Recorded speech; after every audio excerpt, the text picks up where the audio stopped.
করবে, হোটেল ভাড়া করবে, রিসোর্ট ভাড়া করবে, উনি ফুড অর্ডার করবে, বিভিন্ন কাজ করবে, সমস্ত জায়গা থেকে কিন্তু 1% চলে আসবে আমার অ্যাকাউন্টে। তার মানে এরকম আমার যদি অনেক ইউজার রেজিস্ট্রেশন করা থাকে, অনেক গুণ ইনকাম করা সম্ভব। আপনার ইনকামকে আপনি বাউন্ডারিতে আনতে পারবেন, মানে কত ইনকাম করতেছে। এবার এই দুইটা গেল 2% আয় কোম্পানি। তৃতীয় যেটা হলো সেটা কমিশন।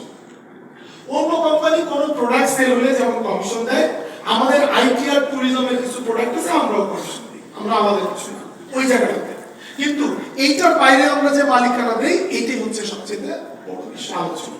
আমাদের আইটি আর ট্যুরিজমের বিভিন্ন প্যাকেজ আছে, যেমন আপনি দেশের বাইরে ঘুরতে যান সেটার উপরে প্যাকেজ আছে, দেশের ভিতরে কোথাও ঘুরতে যান সেটার উপর প্যাকেজ আছে, ছোট ছোট আমাদের যে ফ্রিল্যান্সিং কোর্স আছে কিংবা আরো কিছু আছে এগুলোর উপরে প্যাকেজ আছে।